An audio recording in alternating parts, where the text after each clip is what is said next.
Welcome to my viewers in 168 countries. Well, we have our evening gown, we have our Jimmy Choo shoes, and we are ready for Bilderberg 2018. It's 125 to 130 of some of the most powerful people in the world. The secretive Bilderberg group gathers for its annual meeting. A warm welcome to Henri de Castries, as well as Peter Thiel. John Elkann, actually in a hotel in Turin, Italy, that is connected to a former Fiat factory. And that's where the actual meetings are taking place. So John Elkann, who's a very charming CEO and chairman of Fiat Chrysler, will be there hosting. We even want to be invited to it. So we've got to kind of stay on the positive list as it relates to the Bilderberg group.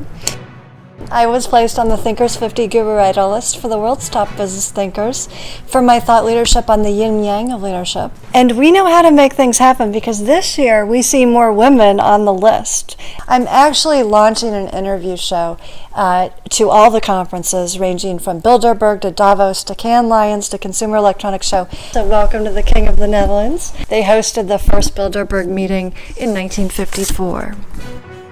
I want to share the top 10 people of interest at Bilderberg this year. I have a very good friend who worked for David Rockefeller. I worked in executive search previously. I have a background in media. My father was a founder of the television and radio industry. So the Rupp name goes a long way with the Bilderberg set, and we're excited to have everyone here. So please stay tuned. There will be a representative from the Vatican attending. It's actually the Secretary of State who is a candidate to be the future Pope. The president of the World Economic Forum will be there. He's actually a new president since 2017. As some of you know, I follow Davos every year, and Klaus Schwab, the founder and chairman, was at Bilderberg last year. So Borge Brenda, I hope I'm pronouncing that correctly. I look forward to meeting him one day. He actually is in his 50s, so it's sort of the next generation. There's a woman, Anne Bouvereau from France. She also runs the Barcelona Mobile Conference, and I follow that. Henry Kissinger, of course, will be there. Henry is the one who said there's too much flirting with the enemy to have a battle of the sexes, so I definitely agree with that. I am being called the next Barbara Walters. You'd be surprised what women with top school MBAs can do. So we have women from academia, we have women from media. We'd like to see more women in business. We want to get the entrepreneur voice there. A collective of elite North American and European politicians, business leaders, financiers, and academics. The group has attracted a good deal of suspicion over the last half-century, with conspiracy theorists asserting that its members are plotting the new world order and global domination. They have a lot of security at the hotel, so it's really hard to get access to it. And we do sort of wonder why they go by Chatham House rules, which basically means that you can't repeat anything that anyone said. And I think that creates a lot of the suspicion and mystery around, what is going on at Bilderberg. Now, this is a really interesting one. Klaus Kleinfeld was actually the CEO of Alcoa and Siemens.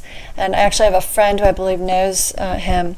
He's now the CEO of Neom, N-E-O-M, in Saudi Arabia, even though he's from the U.S. and actually has German heritage. There's a city that's actually being created in a part of Saudi Arabia that is called New Future, and it's based on some of the research by McKinsey about how to take Saudi Arabia away from their dependence upon oil.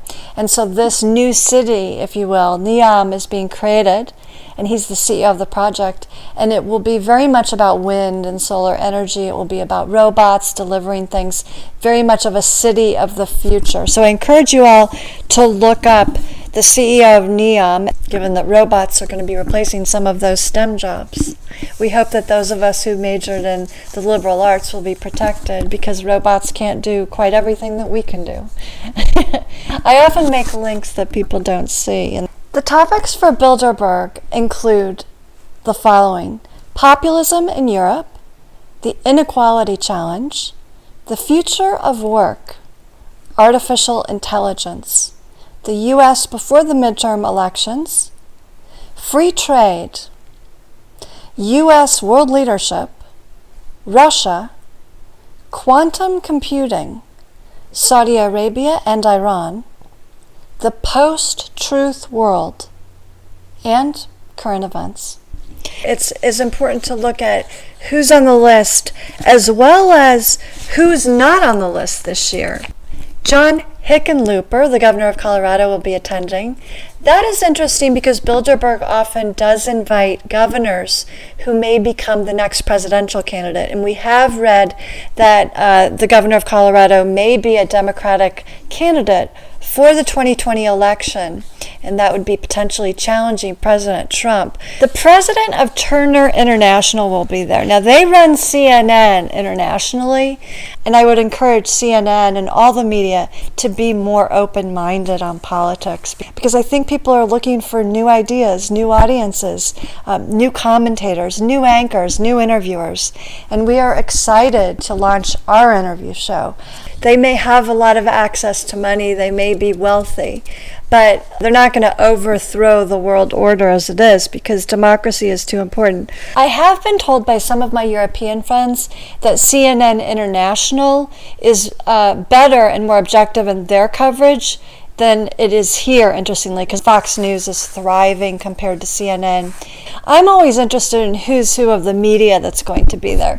And as an anchor and an executive coach, I was very intrigued to see some of the same people attending. As an example, the editor of The Economist will be there, a lady who we love. We also see the head of Bloomberg attending. We're excited to see that Peggy Noonan from the Wall Street Journal has been invited back. The editor of the London Evening Standard attending.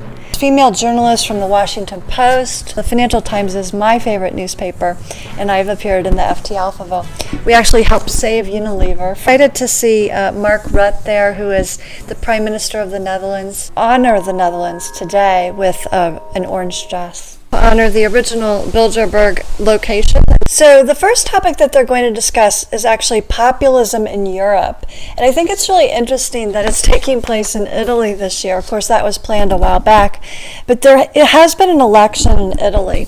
People wanting to protect their neighbors or be proud of their country are often very good people. So it doesn't mean they're bad people just because they're called populists. And I think that the key here is making sure that women are protected. When you do let immigrants into your country, it should not just be all young men. It should actually be families to protect them from getting into some trouble, and also making sure that the women who live in that country are safe at all times. These are very important points for immigration and populism, and I want everyone to understand that. Number 2 on the list is the inequality challenge. Dambisa Moyo will be attending. She's a global economist and well-published author, and we share something in common in that she was a Thinkers 50 Thinker of the Month, and I'm excited to see her there. She was born in Zambia, educated in the U.S., and she also studied at Oxford, as I did. 80% of the population happens to live in the developing world.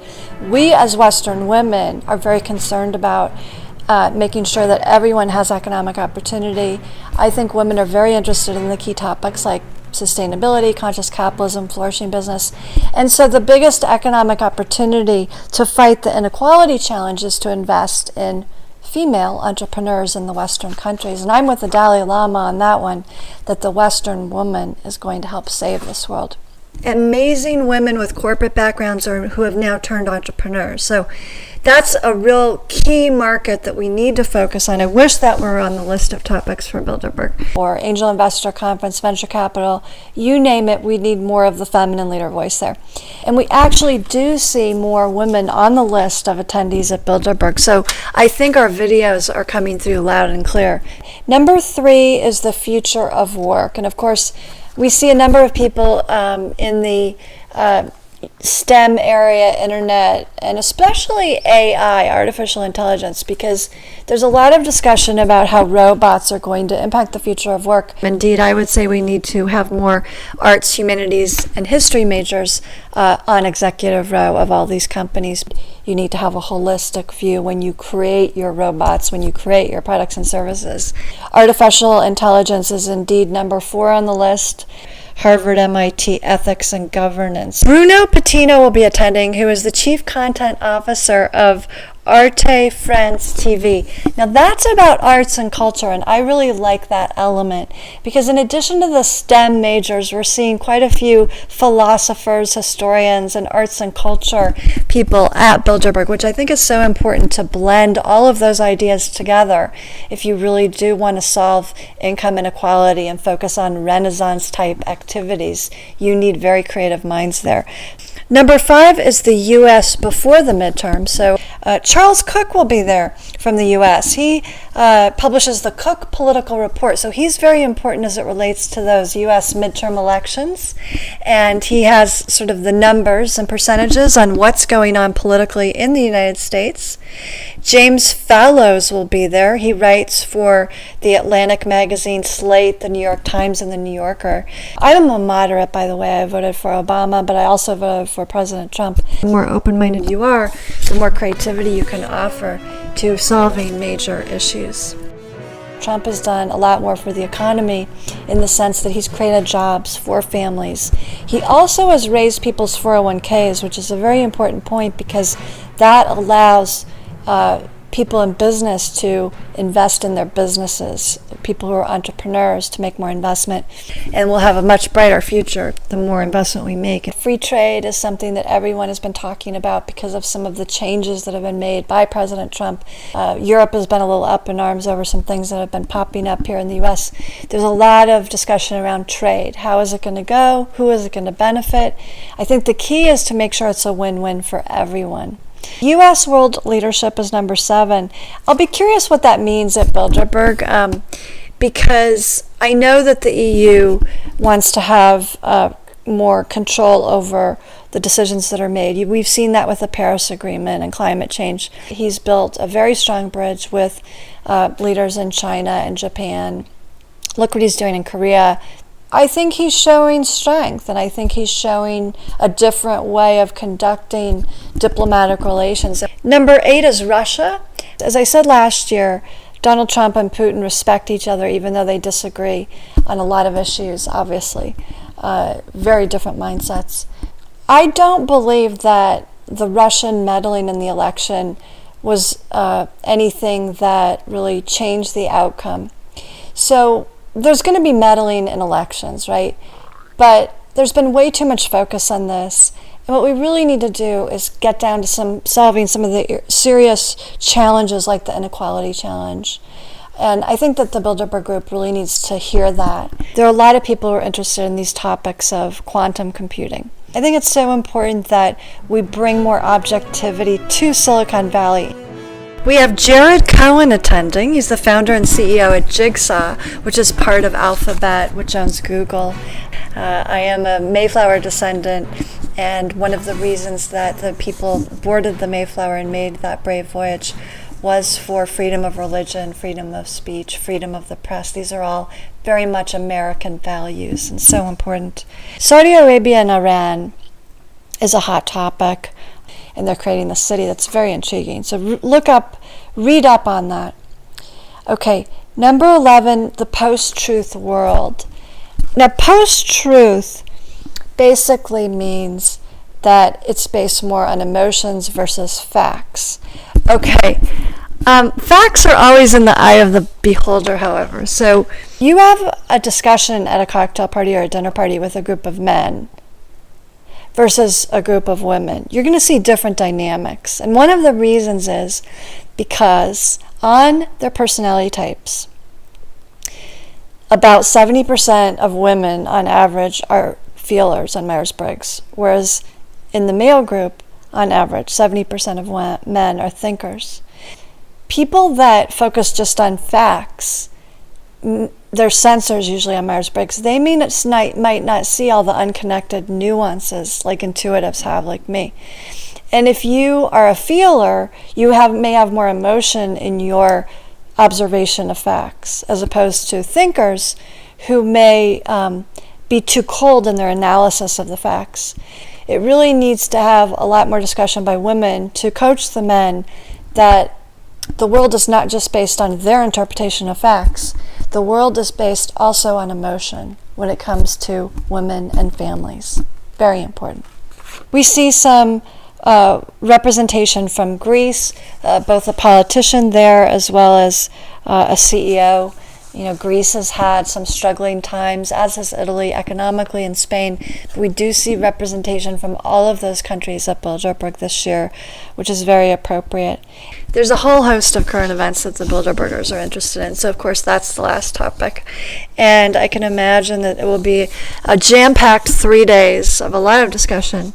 Now, if you want to go through all the usual suspects, you can go to my past videos. I'm broadcasting from the #1 happiest, healthiest city in the USA, Naples, Florida.